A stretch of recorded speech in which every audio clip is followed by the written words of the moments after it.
The morning sun filtered through the hospital blinds, casting gentle shadows across room 314. Maya Santos lay still in her bed, just as she had for the past 5 years.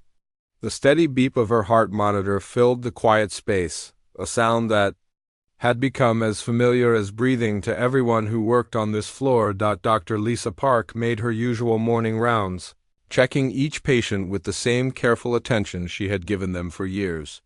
When she reached Maya's room, she paused. At the doorway, something felt different today. Though she couldn't quite put her finger on what it was, Maya had been just 18 when the accident happened. A bright girl with dreams of becoming a teacher, she had been driving home from her graduation party when a drunk driver ran a red light. The impact had been devastating. Her parents, Rosa and Miguel Santos, had been told to prepare for the worst. But Maya had survived, though she had been trapped in a coma ever since. Now 23, Maya looked peaceful in her hospital bed. Her dark hair had grown long over the years, and her mother Rosa came every day to brush it and braid it with gentle hands. The family had never given up hope, even when doctors suggested it might be time to consider other options. Dr. Park approached the bed and began her routine examination. She checked Maya's vitals, tested her reflexes, and spoke to her in a warm voice, just as she always did. Medical professionals had learned that talking to coma patients was important, even if they couldn't respond. "Good morning, Maya," Dr. Park said softly. "It's Tuesday, and it looks like it's going to be a beautiful day outside. Your parents will be here soon for their visit." As she reached for Maya's wrist to check her pulse, something unexpected happened. Maya's fingers twitched. It was so slight that Dr. Park almost missed it. She froze, watching carefully. Had she imagined it? "Maya?" she whispered, leaning closer. This time there was no mistaking it. Maya's eyelids fluttered just for a moment. Dr. Park's heart began to race. After 5 years of no response, any movement was significant. She pressed the call button for the nursing staff. "This is Dr. Park in room 314. I need you to come here right away," she said. Trying to keep the excitement out of her voice, Nurse Jennifer rushed into the room. She had been caring for Maya since the beginning and knew her case better than anyone. "What's happening?" she asked. "Watch her eyes," Dr. Park said quietly. They both stood perfectly still, watching Maya's face. For a long moment, nothing happened. Then slowly, Maya's eyes began to open. It was gradual, like someone waking from a very deep sleep. Her eyes moved from side to side, unfocused at first, then slowly becoming more aware of her surroundings. Dr. Park could hardly believe what she was seeing. In all her years of medicine, she had witnessed very few coma recoveries, and never one this dramatic after such a long time. "Maya, can you hear me?" Dr. Park asked gently. Maya's eyes found her face. They were confused and uncertain, but they were definitely looking at her. Maya's lips moved slightly, as if she was trying to speak, but no sound came out. "It's okay." "Don't try to talk yet," Dr. Park said. "You've been asleep for a very long time. You're safe, and you're in the hospital." Nurse Jennifer was already on the phone, calling for the rest of the medical team and preparing to contact Maya's parents. This was the moment the Santos family had been praying for every single day for 5 long years. Maya blinked several times, and her eyes became more focused. She looked around the room, taking in the medical equipment, the flowers her mother brought fresh every week, and the family photos taped to the wall beside her bed. Everything must have seemed strange and new to her. Dr. Park continued to speak in a calm, reassuring voice. "Maya, I'm Dr. Park. I've been taking care of you. You were in an accident, but you're going to be okay. We're going to take this very slowly." Maya's hand moved slightly, and Dr. Park gently took it in hers. "Can you squeeze my hand?" she asked. To her amazement, Maya's fingers closed weakly around hers. It was a small movement, but it meant everything. It showed that Maya could understand and respond to simple requests. Within minutes, the room filled with medical staff. Everyone wanted to witness this incredible moment. The head of neurology arrived, along with several residents and nurses. They all maintained a respectful distance, knowing that too much activity might overwhelm Maya's eyes darted between all the faces looking down at her. Dr. Park could see the confusion and fear in her expression. These are all friends, she explained. They've been helping to take care of you too. As Maya became more alert, she began to try speaking again. Her voice was weak and raspy from years of not being used. Where ... she managed to whisper. You're in Memorial Hospital, Dr. Park explained. You've been here since your accident. But you're safe now, and you're getting better. Maya's next word was clearer. Mom? Dr. Park smiled. Your parents are on their way. They'll be here very soon. Meanwhile, in the hospital parking lot, Rosa Santos was getting out of her car, carrying the usual bag of fresh clothes and Maya's favorite magazines. She had no idea that this day would be different from any other day over the past 5 years. Miguel was at work but would join her later, as he always did, when Rosa reached the elevator. Her phone rang. It was Nurse Jennifer. Mrs. Santos, you need to come to Maya's room right away, Jennifer said. Barely containing her excitement, Rosa's heart skipped a beat. After 5 years, emergency calls always made her fear the worst. Is everything okay? Is she... She's awake. Mrs. Santos, Maya is awake and asking for you. Rosa dropped her phone and ran. She had imagined this moment countless times, but nothing could have prepared her for the reality of it. When she burst through the door of room 314, she saw her daughter's eyes open and looking at her. Mia, Rosa cried, using the Spanish term of endearment she had whispered to Maya every day for 5 years. Maya's face showed recognition. Mom, she whispered back. Rosa gently took Maya's hand and kissed her forehead, tears streaming down her face. I knew you would come back to us. I never stopped believing. Dr. Park and the other staff gave the family a moment alone, stepping back to observe quietly. This was the kind of moment that reminded everyone why they had chosen to work in medicine. As Maya became more alert over the next hour, she began to look around the room more carefully. Something in her expression changed. Her eyes seemed to focus on things that others couldn't see. She looked at the walls with an intensity that made Dr. Park slightly uncomfortable when Maya spoke again. Her voice was stronger, but there was something troubling in her tone. The man, she said quietly, looking toward the wall near the window. What? Man, sweetheart? Rosa asked, following her daughter's gaze. Maya's eyes remained fixed on the wall. The man who comes at night. He's still here. Dr. Park felt a chill run down her spine. Maya was looking at an empty wall, but she seemed to see something there that no one else could see. Maya, there's no one there, Dr. Park said gently. Sometimes after a long sleep, people can feel confused about what's real. But Maya shook her head slowly. He comes when it's dark. He hurts people. Her voice was getting stronger, but what she was saying was becoming more disturbing. He's in the walls. He watches everyone. The medical team exchanged concerned glances. Hallucinations were not uncommon in patients recovering from long comas, but there was something about Maya's certainty that was unsettling. Rosa looked worried. It's okay, Mia. You're safe now. There's no one here who will hurt you. Maya turned to look directly at Dr. Park. Her eyes were completely clear and focused now. Doctor, you need to listen to me. People died here. He made them die. And he's still here. Over the next 3 days, Maya's recovery amazed everyone at the hospital. Her strength was returning faster than anyone expected. She could sit up in bed, eat soft foods, and hold longer conversations. Dr. Park ran test after test, and the results were incredible. Maya's brain function appeared almost normal, which was nearly impossible after such a long coma.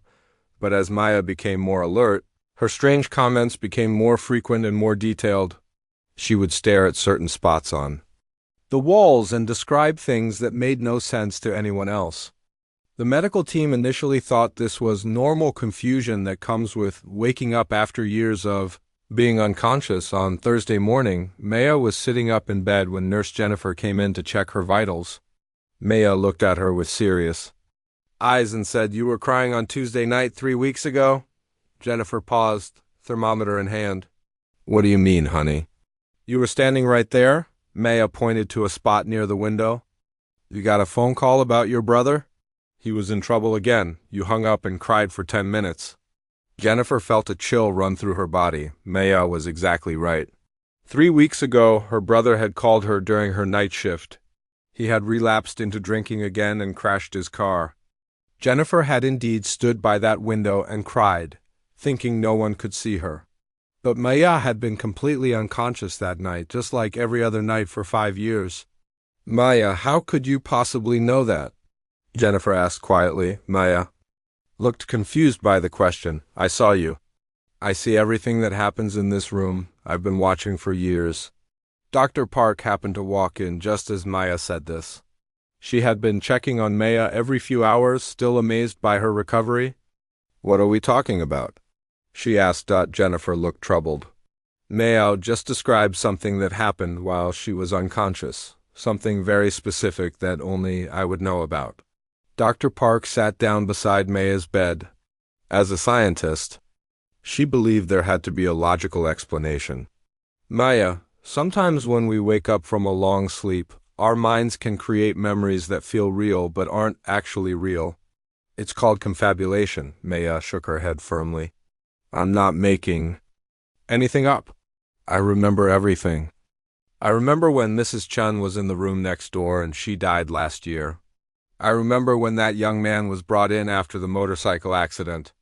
I remember the night security guard who used to steal food from the cafeteria. Dr. Park and Jennifer exchanged worried glances. Maya was mentioning specific patients and events that had actually happened. There was no way she could know these things unless... Tell me more about what you remember, Dr. Park said carefully. Maya closed her eyes as if she was thinking hard. There was a man who worked here at night. He had dark hair and a tattoo on his wrist. He wore the blue uniform like the other workers, but he was different. He was bad. What do you mean he was bad? Dr. Park asked. He would come into rooms. When patients were sleeping, he would take things from them, medicine, money from their wallets. Sometimes he would talk to the patients who couldn't wake up, and he would say mean things to them. Jennifer felt sick to her stomach. What kind of mean things? Maya opened her eyes and looked directly at Jennifer. He would tell them that no one cared about them. He would say that they were better off dead, and sometimes... Maya paused. Looking scared, sometimes he would hurt them. Dr. Park's hands were trembling now. Maya, this is very serious. Can you tell me exactly what this man looked like? He was tall, maybe 40 years old. He had a small scar above his left eyebrow. The tattoo on his wrist was a snake. He always chewed gum, the kind that smells like mint. His name tag said Danny. Dr. Park's heart stopped. She remembered Danny Rodriguez. He had worked as a night orderly about 3 years ago. He had been quietly let go after some supplies went missing, but nothing was ever proven. The hospital administration had handled it internally to avoid any scandal. Maya, can you tell me more about what Danny did? Dr. Park asked, trying to keep her voice steady. Maya looked uncomfortable, like she didn't want to remember. There was an old lady named Mrs. Patterson. She was very sick. Danny came into her room one night when everyone else was busy. He had a needle with him. What happened with the needle? Jennifer whispered. He put something in her fore, something that wasn't supposed to be there. She stopped breathing after that. He watched her die and then he cleaned up everything and left. The room was completely silent. Mrs. Patterson had indeed died during the night shift about 2 years ago.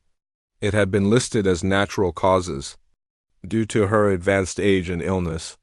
But now Maya was describing it like it was murder. Dr. Park stood up quickly. Maya, I need to ask you to think very carefully. Are you absolutely sure about what you're telling me? Maya nodded. I saw it happen. I wanted to scream, but I couldn't move or talk. I could only watch. What else did you see Danny do? Dr. Park asked, though she wasn't sure she wanted to hear the answer. Maya took a deep breath. There was a man who came in after a heart attack. Danny went into his room and unplugged his oxygen machine for 5 minutes. The man died, and Danny plugged it back in and acted like nothing happened. Jennifer sat down hard in the chair beside Maya's bed. When did this happen? It was winter. There was snow outside. The man had gray hair and wore a watch with numbers that glowed in the dark. Dr. Park remembered that case too. Mr. Williams had died unexpectedly during his recovery from a heart attack.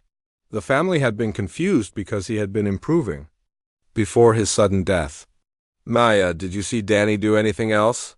Dr. Park asked, though she was afraid to know. "He took medicine from other patients and sold it to someone who came to the parking lot. He would meet them behind the building where the dumpsters are. I could see them from my window on the nights when he moved my bed." This was getting more and more specific. Maya was describing the exact location where staff sometimes took smoke breaks, out of sight from the main hospital areas. Dr. Park's mind was racing. If Maya was telling the truth, then Danny Rodriguez had been stealing drugs and killing patients while working at the hospital. But how could Maya know any of this if she had been unconscious? "Maya, I need to ask you something important," Dr. Park said. "If you were in a coma, how were you able to see and hear all these things?" Maya looked at her like the answer was obvious. "I was stuck inside my body, but my mind was awake. I could hear everything and see everything that happened around me. I just couldn't move or talk to tell anyone. For 5 years?" Jennifer asked in amazement. "For 5 years," Maya confirmed. "I heard every conversation. I saw every person who came and went. I watched my parents cry and pray for me. I wanted so badly to tell them I could hear them, but I couldn't." Dr. Park felt overwhelmed. If Maya was right, then she had been conscious and aware for her entire coma, trapped inside her own body, but completely alert to everything around her. It was a medical impossibility, but Maya's detailed knowledge of events suggested otherwise. "There's something else," Maya said quietly. "Danny still comes here sometimes. I've seen him in the hallways at night. He doesn't work here anymore, but he has keys. He still comes back." Dr. Park felt a chill of fear. "When was the last time you saw him?" Maya thought for a moment. 2 nights ago. He was in the supply room at the end of the hall. He took some medicine and left through the back exit." If Maya was telling the truth, then a dangerous man was still sneaking into the hospital and stealing drugs. Even worse, he might still be hurting patients. Dr. Park made a decision. "Maya, I need to report what you've told me. This is very serious, and if it's true, we need to stop him." Maya nodded. "I hope someone would finally listen.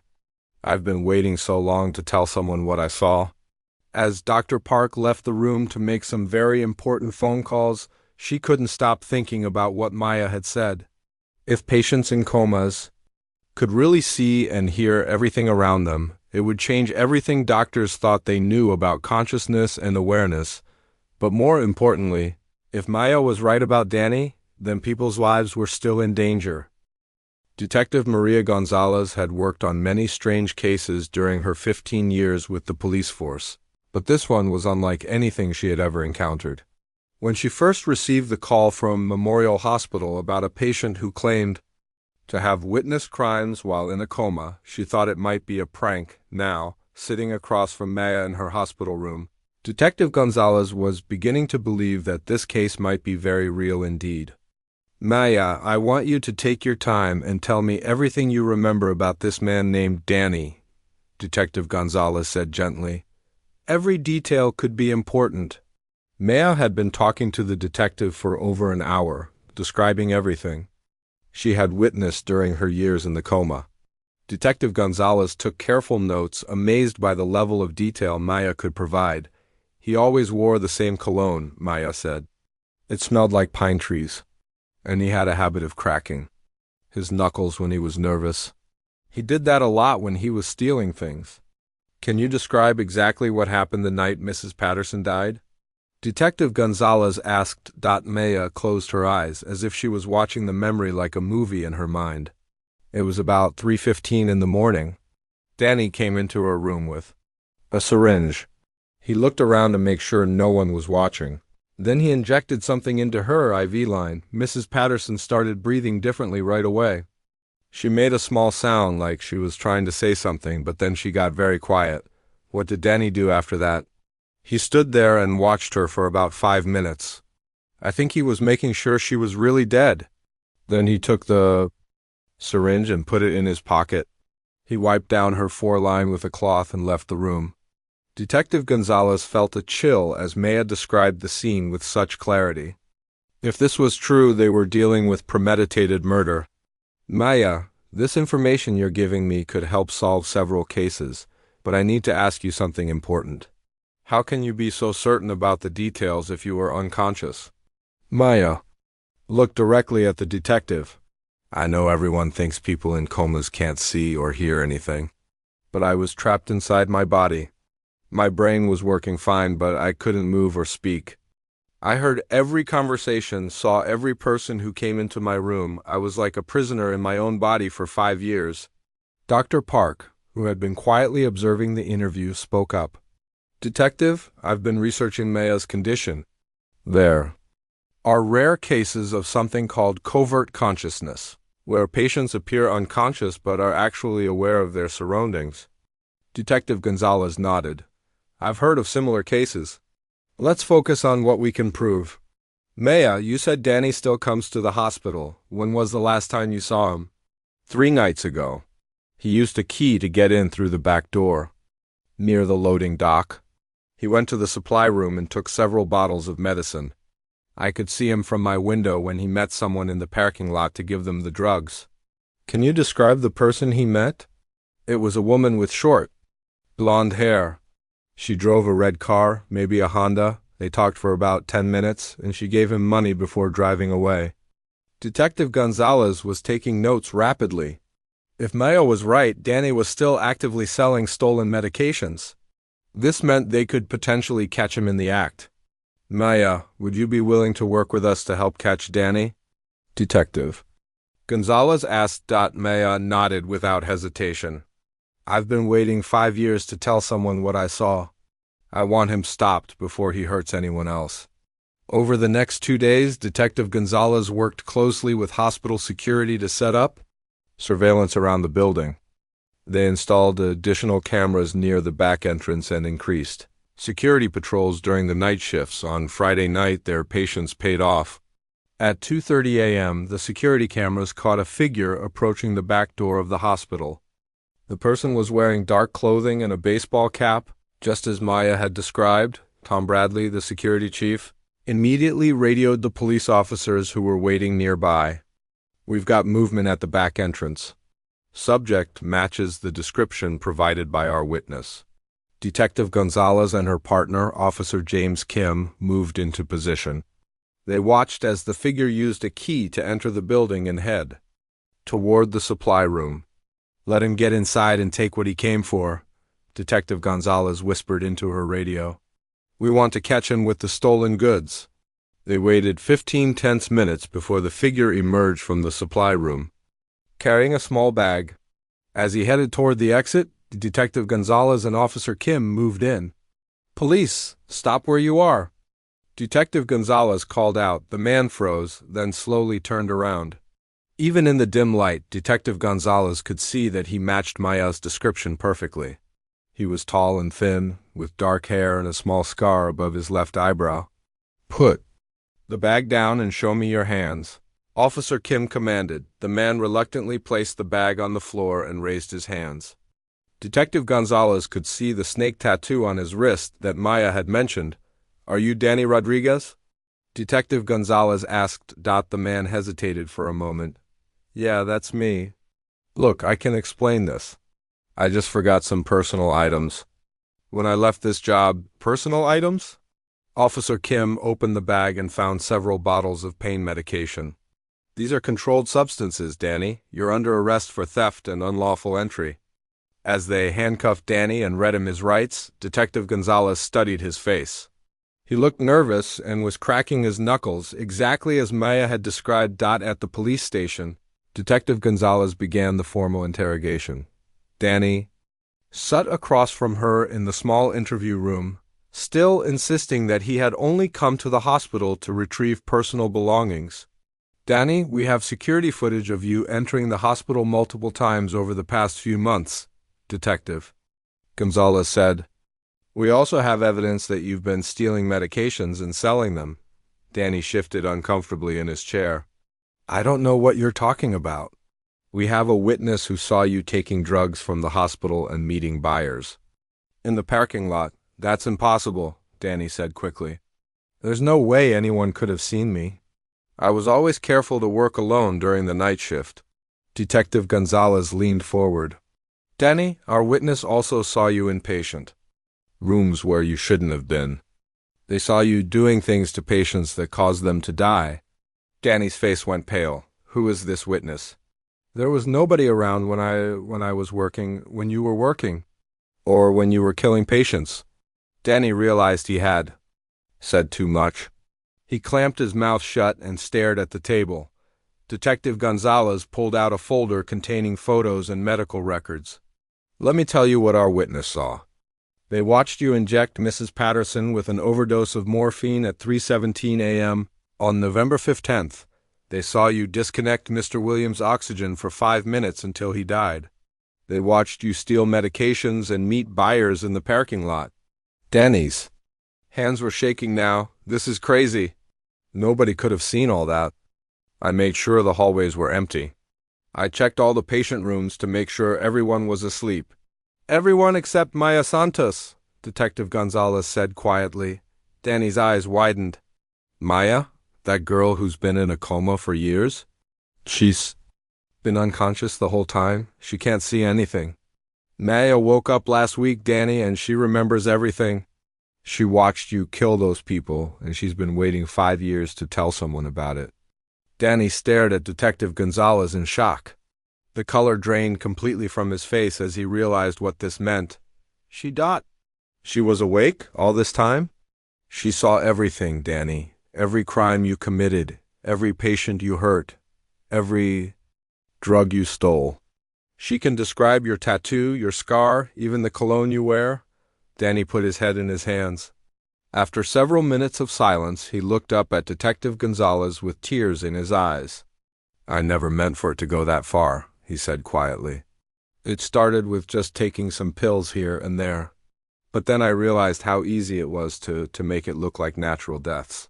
Detective Gonzalez felt sick as Danny began to confess. How many patients did you hurt, Danny? 5, he whispered. 5 people over 2 years. I told myself they were already suffering, that I was helping them. But I know that's not true. I know what I did was wrong. As Danny continued his confession, providing details that matched exactly what Maya had witnessed, Detective Gonzalez realized they were dealing with one of the most unusual cases in criminal history. A patient who had been conscious during a 5-year coma had become the key witness to multiple murders. The confession would ensure that Danny spent the rest of his life in prison, and Maya's incredible testimony would change how doctors understood consciousness forever. Dr. Park couldn't sleep that night. Maya's words kept replaying in her mind. As a scientist, she wanted to believe there was a logical explanation for everything Maya had described. But as a doctor who had worked at the hospital for over 10 years, she knew that some of the details Maya mentioned were too specific to be coincidence. The next morning, Dr. Park arrived at work early. She had decided to do some quiet investigating before talking to anyone else about Maya's claims. If she was going to accuse a former employee of serious crimes, she needed to be absolutely certain. Her first stop was the hospital's human resources department. She told the HR manager, Miss Garcia, that she was reviewing some old cases and needed information about former staff members. I'm looking for information about someone named Danny Rodriguez. He worked as a night orderly about 3 years ago, Dr. Park explained, trying to sound casual. Ms. Garcia's expression changed slightly. Danny Rodriguez, yes, I remember him. Why are you asking about Danny? Just reviewing some patient cases. From that time period, can you tell me why he left? Ms. Garcia looked uncomfortable. That's a sensitive matter. There were some irregularities with medical supplies during his employment. Nothing was ever proven, but the hospital decided it was best if he found work elsewhere. What kind of irregularities? Dr. Park pressed. Medicines were going missing from the supply rooms. Pain medications, mostly, the kind that have street value. Danny worked the night shift when security coverage was lighter, and the missing items were usually discovered after his shifts. Dr. Park felt her stomach tighten. This matched exactly what Maya had described about Danny stealing drugs. Was anything else reported about his behavior? She asked. Miss Garcia hesitated. There were a few complaints from day shift nurses about things being out of place in patient rooms after his shifts. Equipment moved around, charts in the wrong order. One nurse said she thought someone had been going through patients' personal belongings. Did anyone ever file a formal complaint? No, it was all just suspicions and small things? Not enough to warrant a police investigation. The hospital administration preferred to handle it quietly. Dr. Park thanked Ms. Garcia and left the office with more questions than answers. Maya's description of Danny stealing from patients was starting to look more believable. Her next stop was the medical records department. She needed to find the files for Mrs. Patterson and Mr. Williams, the two patients Maya claimed Danny had killed. The records clerk Tony had worked at the hospital for 15 years and knew where to find everything. I need to review some old patient files, Dr. Park told him. Mrs. Patterson and Mr. Williams both died during night shifts about 2 years ago. Tony pulled the files without question. Dr. Park took them to a quiet corner and began reading carefully. Mrs. Patterson had been 82 years old and suffering from pneumonia. According to her chart, she had been responding well to treatment and was expected to recover. Her death was sudden and unexpected, occurring at 3:47 a.m. during the night shift. The attending physician had listed the cause of death as cardiac arrest, likely due to complications from her pneumonia, but as Dr. Park read more carefully, she noticed something strange. The medication log showed that Mrs. Patterson had received her regular pain medication at 11 p.m., but there was another entry at 3:30 a.m. for a dose of morphine that wasn't part of her normal treatment plan. The signature on that entry was hard to read. Mr. Williams' file showed a similar pattern. He had been recovering well from his heart attack and was scheduled to go home the following week. His death occurred at 2:15 a.m., also during the night shift. The cause was listed as sudden cardiac arrest, but again, there were unexplained entries. In his medication log from the early morning hours, Dr. Park felt sick as she realized what she was seeing. Both patients had died within hours of receiving unexpected medications during the night shift. If Maya was right, those medications had been administered by Danny Rodriguez. As a way to kill them, she made copies of the relevant pages and returned the files to Tony. Her next step was to check the work schedules from that time period to see if Danny had been working the nights when both patients died. The scheduling department kept detailed records of all staff assignments. Dr. Park found the shift schedules from 2 years ago and cross-referenced them with the dates of the two deaths. Her hands were shaking as she confirmed what she already suspected. Danny Rodriguez had been the night orderly on duty both nights. This was no longer about coincidence or lucky guesses. Maya had described specific crimes, and the evidence was supporting her claims. Dr. Park needed to talk to someone in authority, but she wasn't sure who to trust. If Danny had been able to operate undetected for so long, it meant the hospital's security and oversight systems had failed.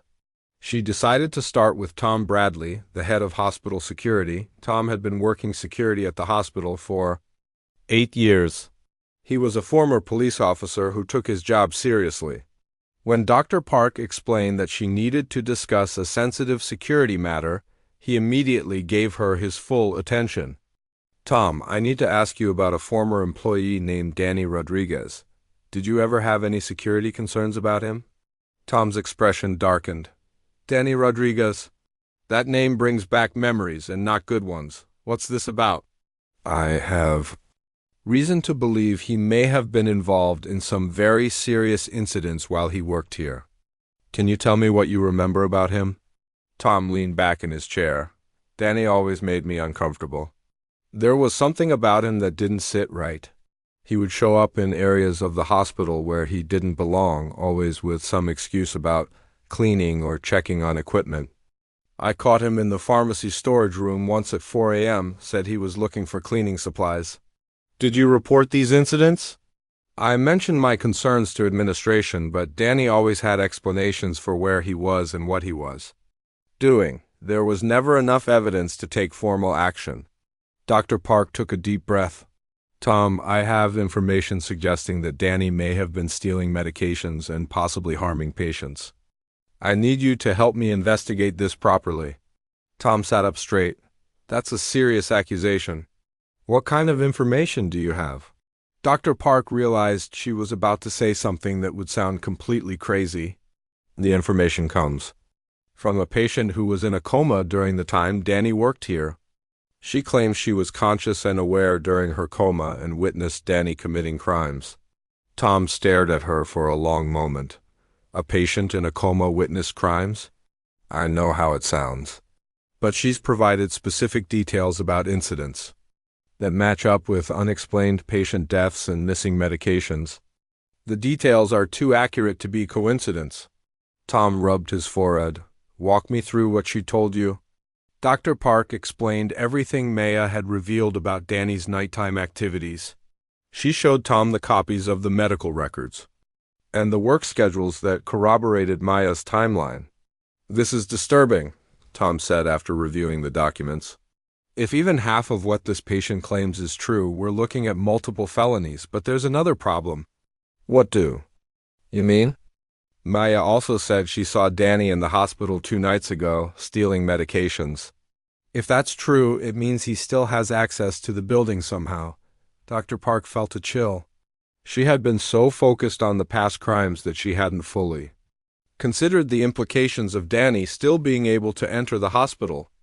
We need to check the security footage from 2 nights ago, Tom said, standing up. If Maya is right about Danny being here recently, we should have video evidence. They went to the security office where Tom pulled up the surveillance footage from Wednesday night. They fast-forwarded through hours of empty hallways until they reached the early morning hours. At 2:17 a.m. A figure appeared on the camera in the east corridor. The person was wearing dark clothing and a baseball cap pulled low over their face. They moved quickly and purposefully toward the supply room at the end of the hall. Can you enhance this image? Dr. Park asked. Tom adjusted the controls, trying to get a clearer picture.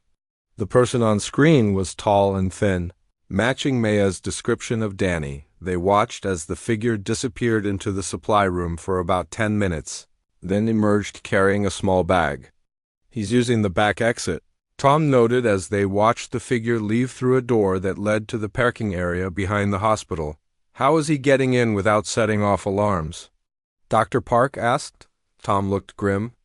Either he still has keys from when he worked here, or someone is helping him. Both possibilities are very bad.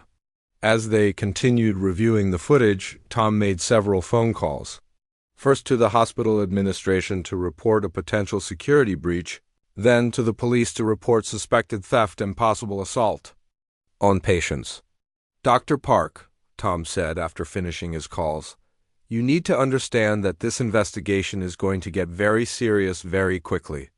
If Maya's claims are true, we're dealing with a dangerous individual who has been harming patients for years and is still active. Dr. Park nodded grimly. What do we do about Maya? If Danny finds out that she can identify him and describe his crimes, she could be in danger.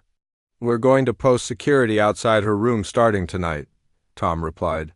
And we're going to catch this guy before he hurts anyone else. 6 months after Danny Rodriguez's arrest, Maya sat in the courthouse watching as the judge delivered his sentence. The courtroom was packed with families of Danny's victims, hospital staff, and reporters who had followed this extraordinary case from the beginning. Danny Rodriguez, you have been found guilty of 5 counts of first-degree murder and multiple counts of theft and drug trafficking, Judge Catherine Walsh announced. You are sentenced to life in prison without the possibility of parole. Maya felt a wave of relief wash over her. For 5 long years, she had carried the burden of watching these terrible crimes without being able to tell anyone. Now, finally, justice had been served. Her parents, Rosa and Miguel, sat beside her, holding her hands tightly. They had been her constant support throughout the trial, just as they had been during her years in the coma. Rosa leaned over and whispered, "It's over, Mia. You did it. You stopped him." The trial had been unlike anything the legal system had ever seen before. Maya's testimony as a witness who had been conscious during a coma had attracted attention from around the world. Medical experts, legal scholars, and journalists had all followed the case closely. Dr. Park, who had become more than just Maya's doctor over the months, had testified about the medical impossibility of Maya's awareness during her coma. Her testimony had helped establish that Maya's memories were real and not the confused imaginings of a recovering brain. Maya's case challenges everything we thought we knew about consciousness, Dr. Park had told the court. Her ability to retain detailed memories from her coma period suggests that some patients may be more aware than we ever realized. The hospital had faced serious consequences for failing to detect Danny's crimes earlier. Several administrators had resigned, and the hospital had paid millions in settlements to the families of Danny's victims. But more importantly, they had completely overhauled their security and patient monitoring systems. Tom Bradley, the security chief, had worked with Maya to develop new protocols for monitoring staff during night shifts. Maya's case taught us that we can never be too careful when it comes to protecting vulnerable patients, he had told the hospital board. Now, as Maya left the courthouse after Danny's sentencing, she felt like she could finally begin moving forward with her life. The past 6 months had been incredibly difficult, not just because of the trial, but because of the psychological impact of her unique experience. Maya had spent 5 years trapped in her own body, unable to move or speak, forced to witness horrible crimes without being able to help. The trauma of that experience had required months of therapy with Dr. Rebecca Martinez, a specialist in post-traumatic stress disorder. Maya's situation is unlike anything I've ever treated, Dr. Martinez had explained to her parents early in her recovery. She experienced a form of psychological imprisonment that no one has ever had to deal with before.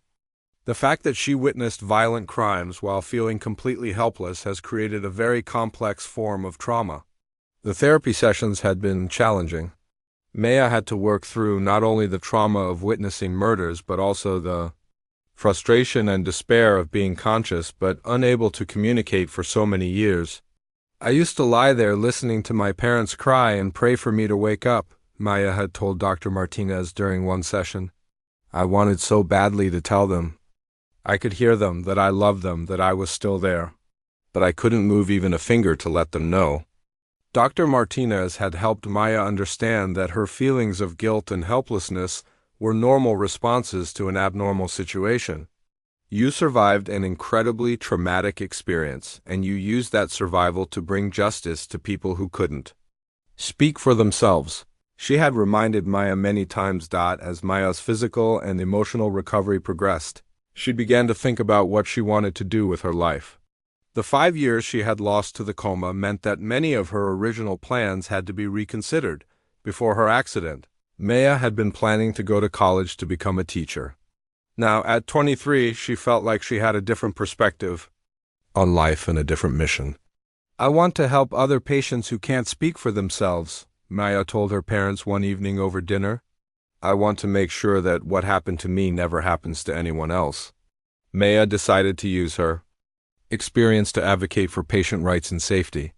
She began speaking at medical conferences, sharing her story with doctors and nurses who had never considered that coma patients might be aware of their surroundings. Her first speaking engagement was at Memorial Hospital, where she addressed the entire medical staff. Standing at the podium in the same building where she had spent 5 years as a patient, Maya felt nervous but determined. "When you're taking care of patients who can't respond to you, please remember that they might be listening to every word you say," Maya told the crowd of doctors and nurses. "They might be aware of everything happening around them. Treat them with the same respect and care you would give to any conscious patient." The response to Maya's presentation was overwhelming. Healthcare workers from around the country began inviting her to speak at their hospitals and medical schools. Her story was changing how medical professionals thought about patient care. Dr. Park had continued to study Maya's case and had published several research papers about consciousness in coma patients. The medical community was now conducting new research into covert consciousness and developing better ways to detect awareness in unresponsive patients. Maya's case has opened up an entirely new field of medical research, Dr. Park explained to a group of neurology students. We're now developing technology that might be able to detect consciousness in patients who appear to be in vegetative states. As Maya's advocacy work grew, she also pursued her original dream of education.